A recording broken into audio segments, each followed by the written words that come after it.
Olá, aula de número 6, Cinesiologia e Biomecânica. Hoje vamos tratar do sistema ósseo, ok? Antes de começarmos a falar do sistema ósseo, vamos relembrar algumas coisas que são muito importantes para a formação do nosso conhecimento. Na aula de número 1, nós tratamos sobre o quê? A introdução ao estudo da cinesiologia e biomecânica.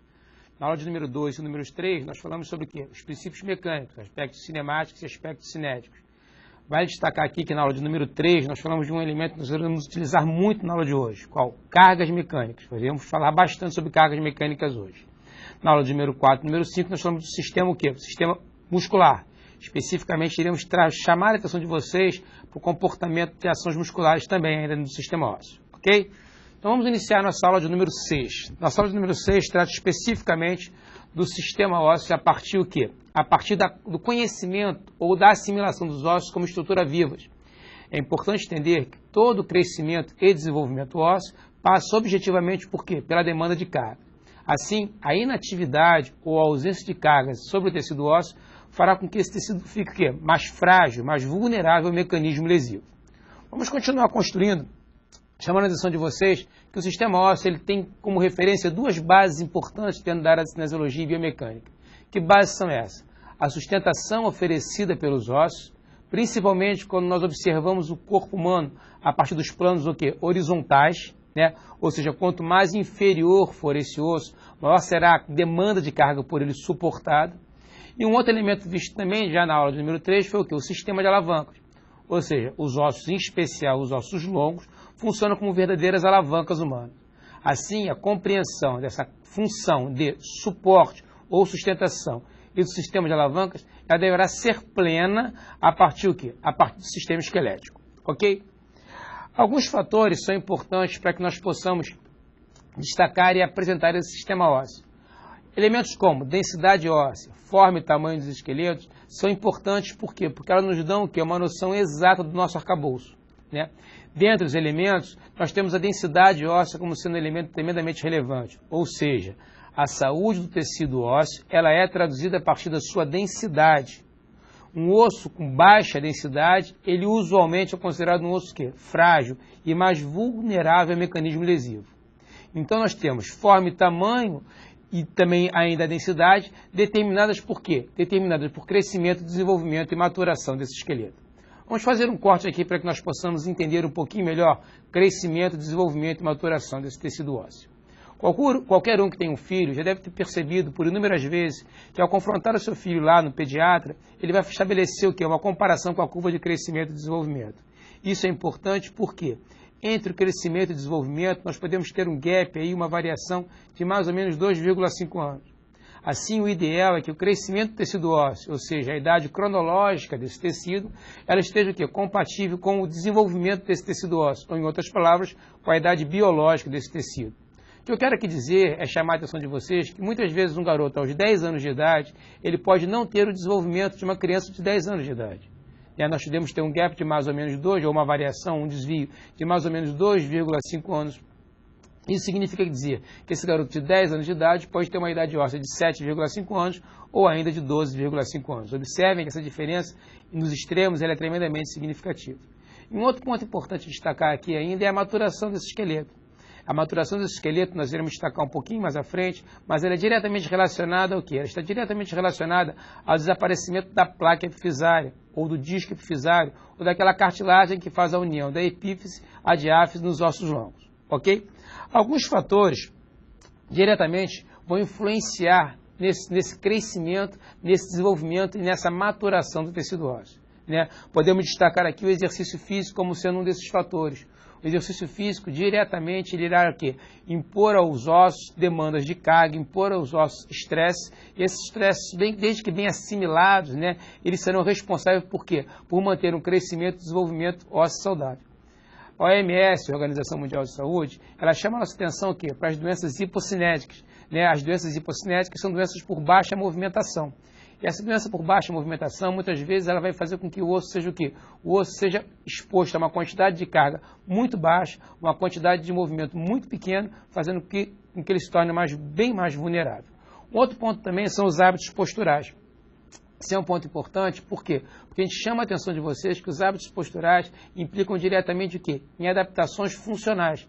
A postura funcional, ela deve ser aqui distinta da postura estrutural. Mas muitas vezes, posturas funcionais, elas irão implicar o quê? Em alteração da estrutura. Um exemplo claro que a gente identifica são as adaptações funcionais que acontecem principalmente nas meninas, por volta ali da pubescência, 11, 12, 13 anos de idade. Quando elas tendem, em função da menarca, a assumir um genovalgo, aquela perninha em X. Né? Caso a aplicação de cargas ela extrapole a condição de assimilação do sistema ósseo, muitas vezes o sistema musculoesquelético, né, ele fica comprometido, fazendo com que aquele genovalgo, que era um genovalgo meramente funcional, ele passe a ser um genovalgo estrutural. E tantas outras alterações de estruturas dentro do tecido ósseo podem advir o quê? De variações funcionais.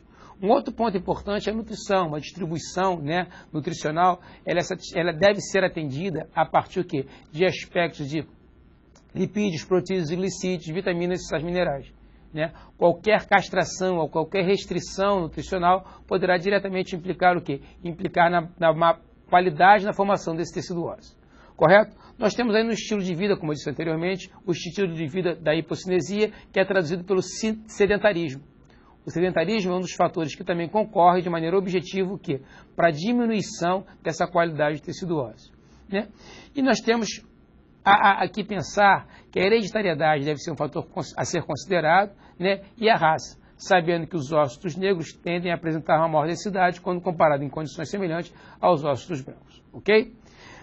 Depois nós temos que chamar a atenção de vocês para alguns aspectos ligados à composição desse tecido ósseo. Né? Basicamente, nós temos 3 elementos que caracterizam a composição desse tecido ósseo. Vamos com um pouco de calma aqui para que vocês possam entender isso. Nós temos elasticidade desse tecido, nós temos rigidez desse tecido e nós temos um constante processo de renovação. De maneira objetiva, quem confere rigidez ao tecido ósseo? Quem confere rigidez ao tecido ósseo é a componente é a componente inorgânica, chamada de componente mineral. Ela é constituída basicamente do fosfato e do cálcio. Graças a essa componente, o osso se torna mais forte, mais rígido. Graças a essa componente, ele consegue uma assimilação de cargas mais intensas. Né? A componente orgânica, né, ela é a componente que está pautada em cima do quê? Ela está pautada em cima do colágeno. Né? A proteína colágeno, as proteoglicanos, né, e as glicoproteínas. Essa estrutura confere o que ao tecido ósseo? Confere ao tecido ósseo elasticidade. Então, vale destacar com vocês que quando nós falamos lá na aula de número 3 sobre deformações, os ossos também assimilam uma determinada quantidade de deformação elástica. Vou repetir essa frase, tá? Os ossos assimilam uma determinada quantidade de deformação elástica. Os ossos são rígidos, porém eles não são estruturas totalmente rígidas. Eles são considerados alavancas por serem mais rígidos dentro do sistema musculoesquelético, mas eles assimilam uma determinada quantidade de deformação elástica. Então nós temos a componente inorgânica, a componente mineral, sendo responsável por conferir rigidez a esse tecido ósseo, e ela tem como uma base uma constituição aí, né, de assimilação de 30, mais ou menos, de 30% do tecido ósseo. Já a componente orgânica, ela é uma componente que vai conferir elasticidade a esse tecido, e a componente fluida, a componente líquida, ela vai conferir o que é esse tecido? O seu processo de renovação. Dentro dessas distribuições, nós temos 39% de componente 39% de componente orgânica, 49% de componente mineral e 12% de componente fluida ou líquida. Vamos repetir isso para ficar bem claro. Um osso adulto apresenta aproximadamente 49% de componente inorgânica, de componente mineral, 39% de componente de componente orgânica, colágeno, e 12% de componente fluida ou líquida. Graças ao arranjo desses componentes, os ossos são estruturas tão resistentes aos mais variados tipos de carga. Correto?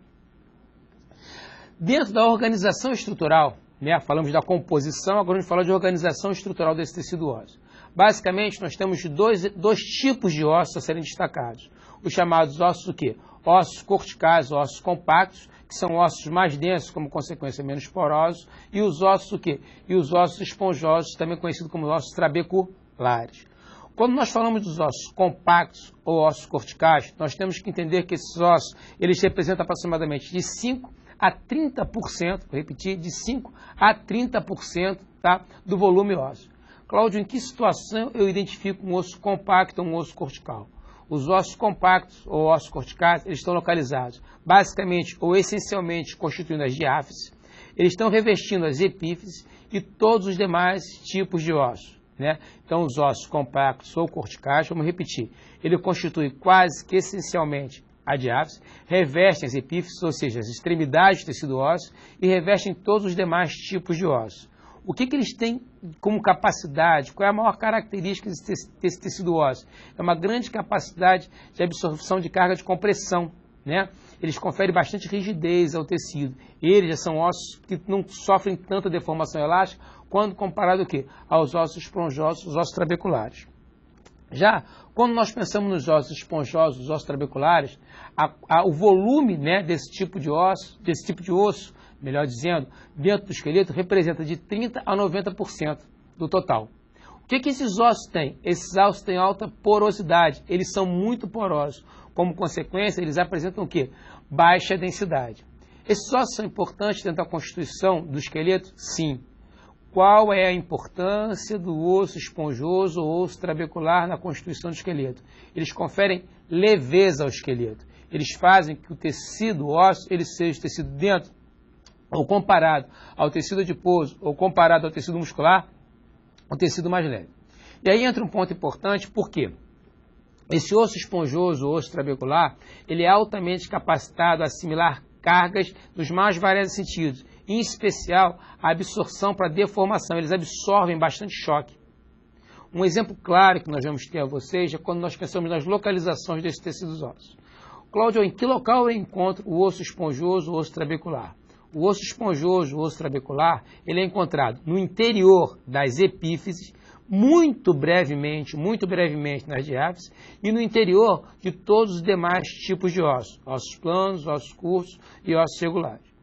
Cabe aqui destacar com vocês, por exemplo, um osso que me chama muita atenção em função da sua constituição, que é o calcâneo, né? O calcâneo, ou seja, o osso lá na região do calcanhar, é um osso que, se ele fosse constituído basicamente de osso compacto ou cortical, talvez, né, ele viesse a falhar com muita facilidade. Então eu sei que o fato de nós termos no interior ali do calcâneo uma grande quantidade de osso trabecular ou osso esponjoso, por exemplo, me permite, ao longo da marcha, assimilar por inúmeras vezes a carga que está entrando ali na região do pé, sem que esse osso se torne o quê? Quebradiço com facilidade. Um outro exemplo que eu tenho dado a importância da estrutura do osso trabecular é que no caso da perda da densidade do tecido ósseo, nós iremos falar isso um pouquinho mais à frente, mas no caso da perda da densidade do tecido ósseo, ele é que torna o esqueleto mais vulnerável, né? Por inúmeras vezes nós vamos ver pessoas quando sofrem de osteoporose, por exemplo, tendo no osso trabecular ou no osso esponjoso o seu ponto ali de cisão, ou seja, a sua falha acontecendo nesse ponto aí, tá ok? Então, vamos só relembrar rapidamente. Nós temos dentro da composição desse tecido, nós temos o quê?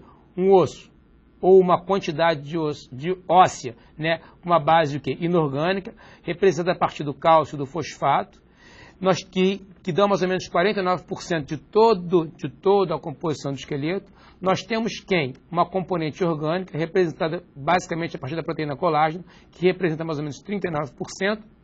E nós temos uma componente fluida ou líquida, que representa 12%, que caracteriza o nosso processo de renovação do tecido ósseo.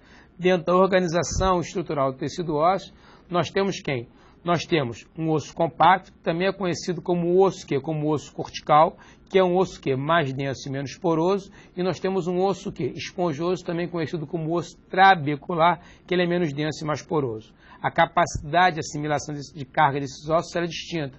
O osso compacto ou cortical, ele está mais capacitado a suportar cargas compressivas. O osso trabecular está mais capacitado a suportar cargas nos mais variados sentidos. Vamos só relembrar aqui que são 5 tipos de carga, basicamente. Compressão, tensão, cisalhamento, torção e inclinação. Outro aspecto importante destacar é que o osso compacto ou cortical é que confere leveza ao esqueleto. É graças ao osso compacto ou cortical que o meu esqueleto ele é forte, mas ao mesmo tempo ele é leve. Correto, senhores? Bem, tendo na visão aqui agora, vamos destacar aqui a epífise, vamos destacar aqui a diáfise, né? Nesse ponto aqui que está cortado aqui entre as duas linhas vermelhas, nós temos a diáfise aí do osso longo. É nesse ponto aí que eu chamei a atenção de vocês, que nós temos essencialmente o osso quê? O osso compacto ou cortical.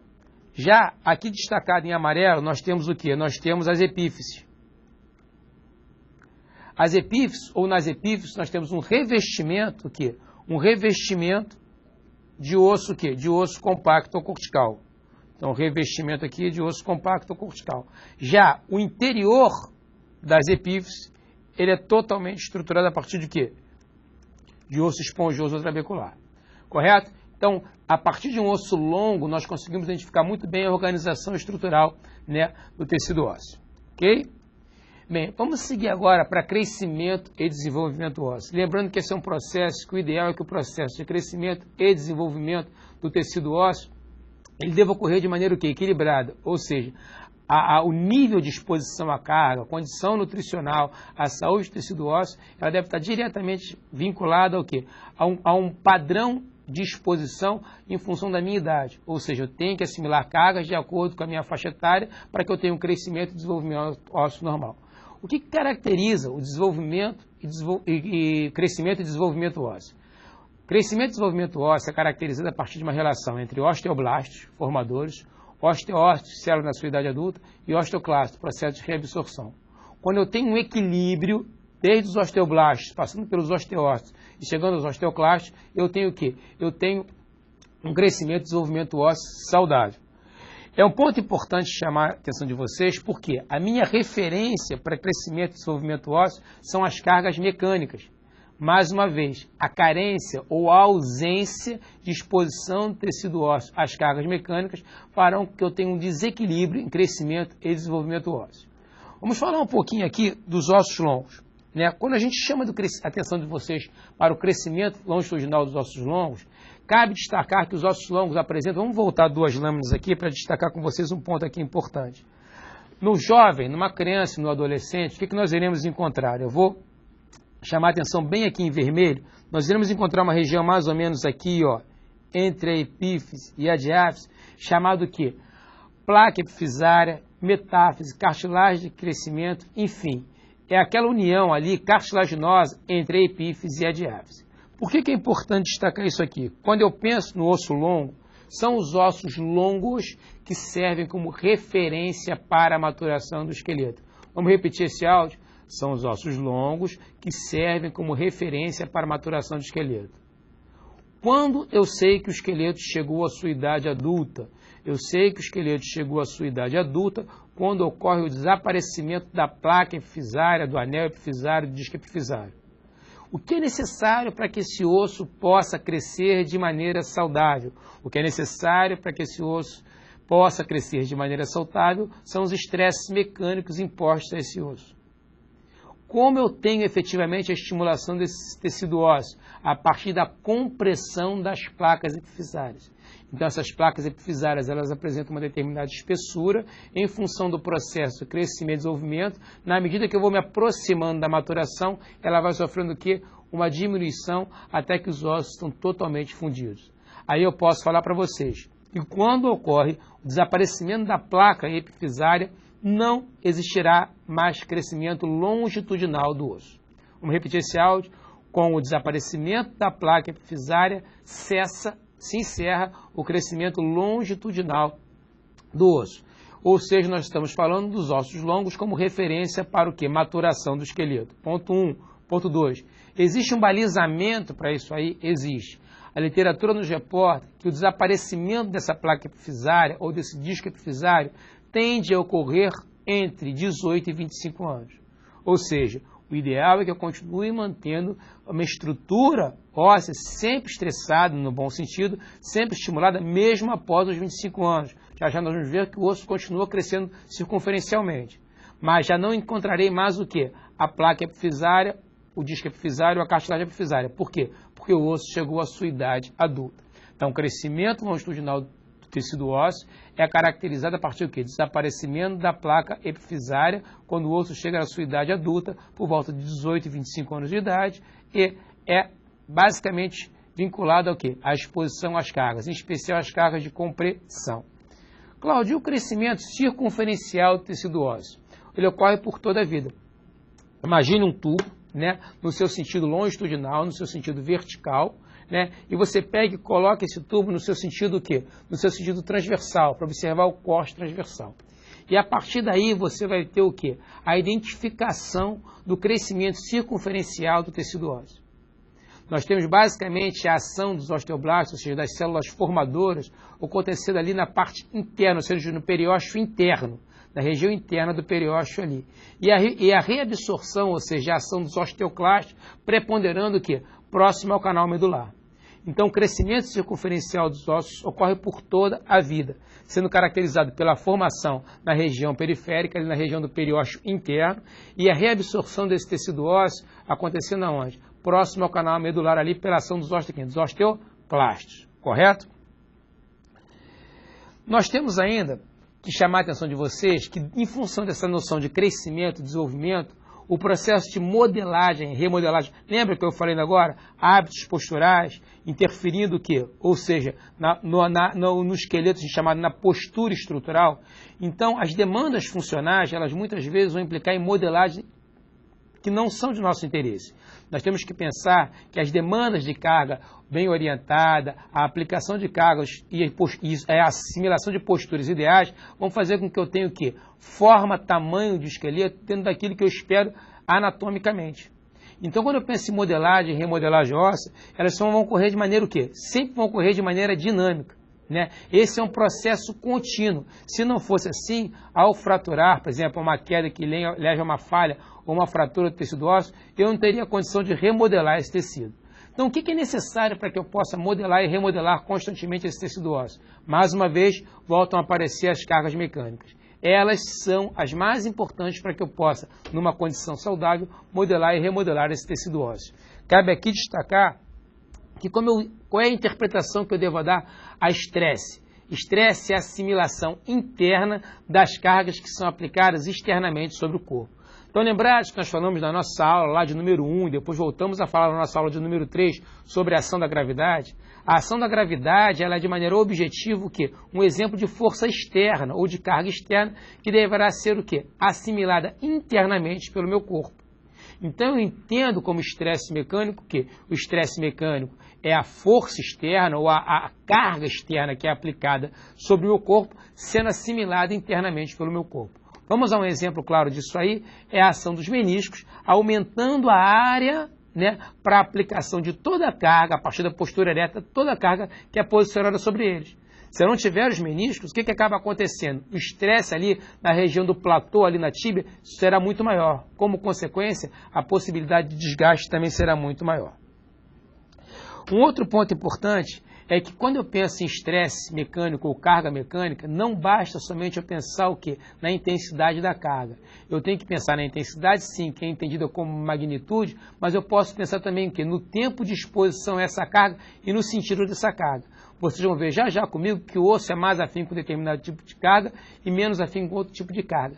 Mas aqui é importante destacar com vocês que os ossos, eles suportam uma intensidade de carga muito alta. Por exemplo, a tíbia chega a suportar, segundo a literatura, 22 vezes a minha força-peso.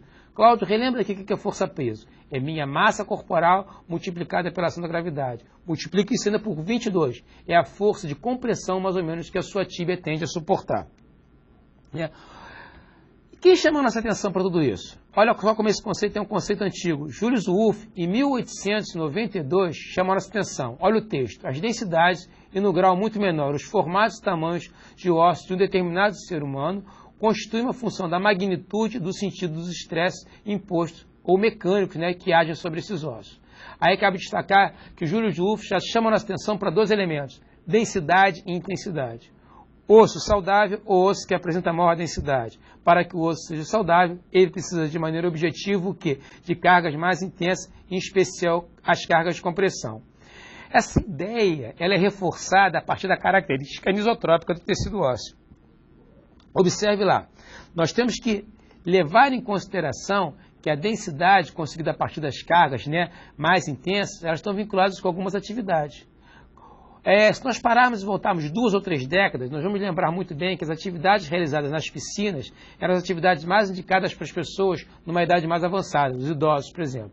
E hoje em dia nós iremos encontrar nas salas de musculações, nas clínicas, mesmo para as pessoas com uma idade mais avançada, os estresses realizados o quê? Com os exercícios contra a resistência.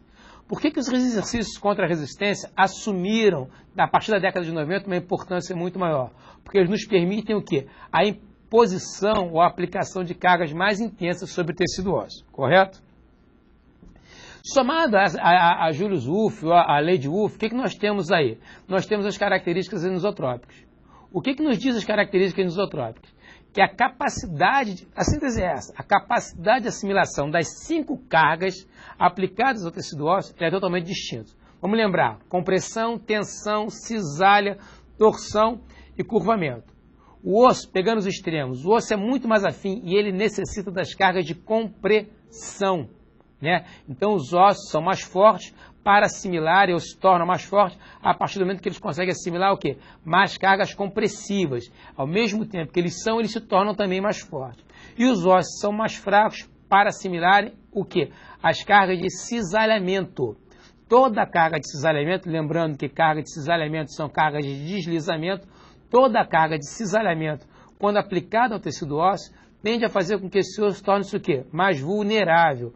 Aqui cabe destacar, a gente vai falar na aula de número 7 sobre cartilagem, sobre articulação, mas aqui cabe destacar que toda vez que eu tenho comprometimento, por exemplo, na cartilagem articular, e a cartilagem articular torna o osso cortical ali, que por ela é revestido, mais vulnerável, eu acabo fazendo com que eu tenha o quê? Maior fragilidade nesse tecido ósseo, daí na atualidade uma demanda muito grande, por exemplo, pelo número de próteses de articulação do joelho.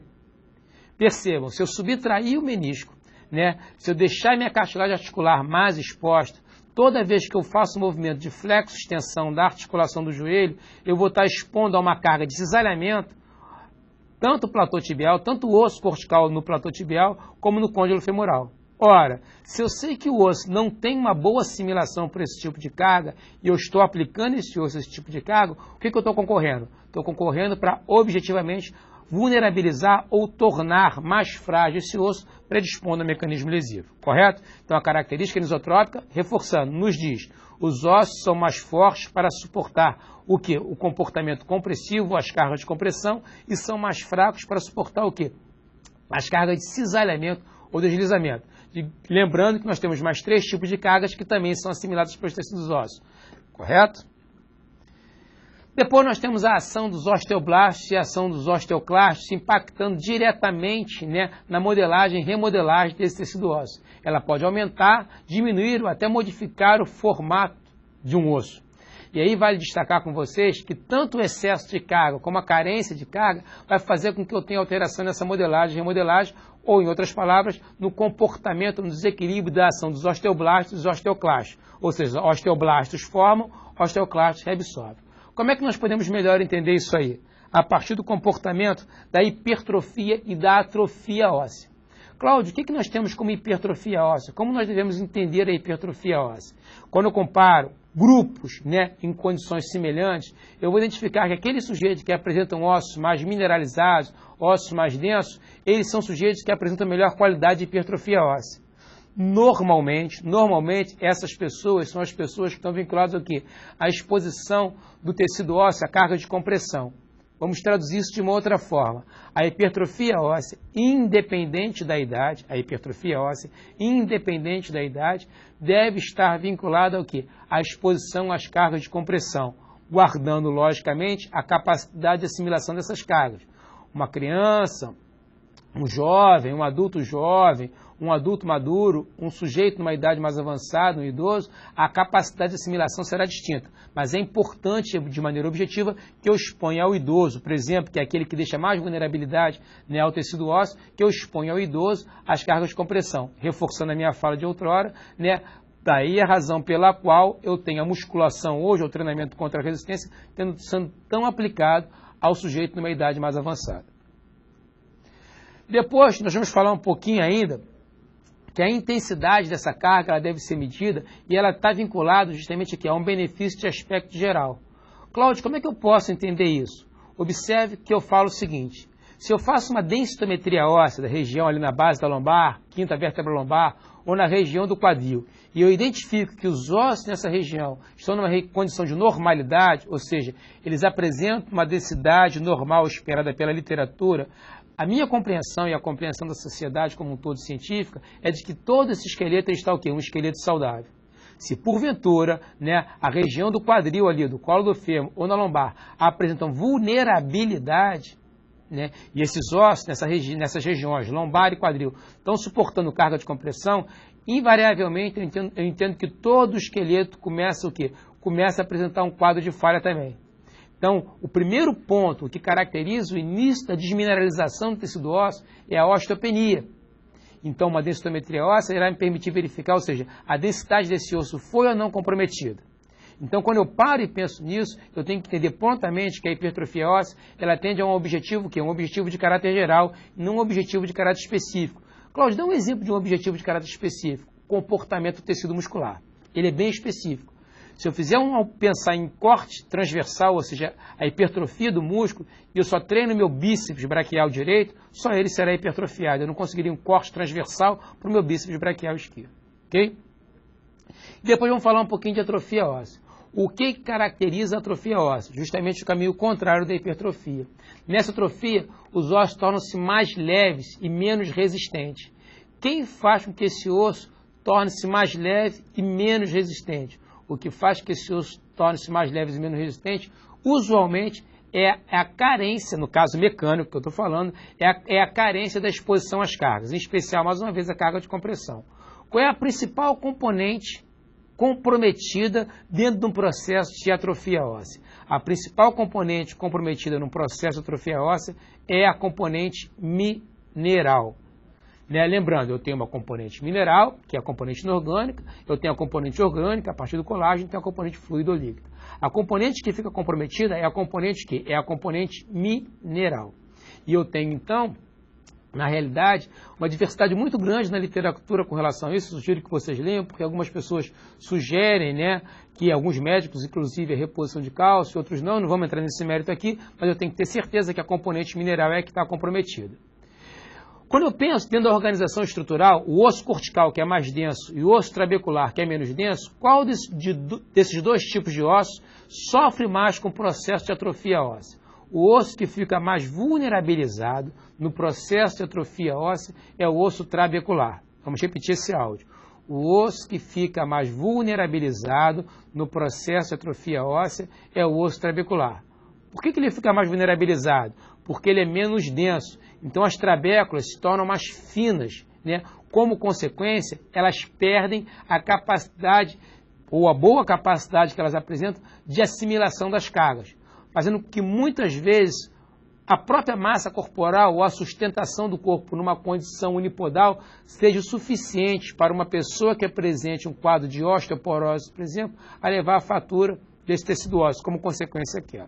Então, relembrando, o processo de atrofia óssea compromete muito mais o que? A componente mineral e muito mais o osso trabecular. Correto?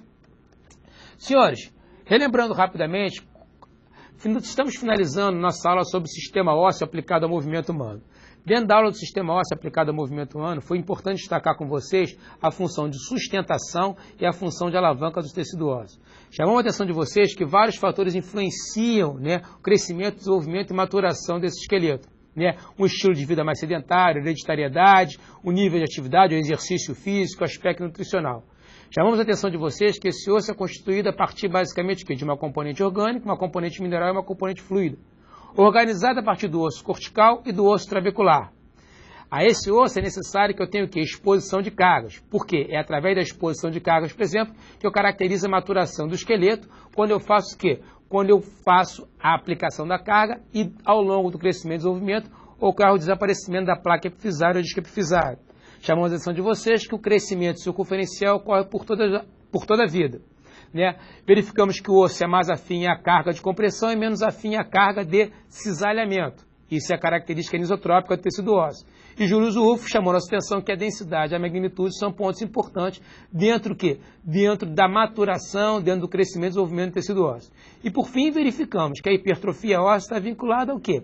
A aplicação constante de cargas, em especial as cargas de compressão. E a atrofia óssea normalmente está vinculada à carência dessas cargas, fazendo com que a componente mineral fique comprometida e, como consequência, o osso trabecular é aquele osso mais comprometido. Espero que tenham gostado da nossa aula de número 6. Vamos nos preparar já para a aula de número 7. Obrigado pela atenção de vocês e até a próxima.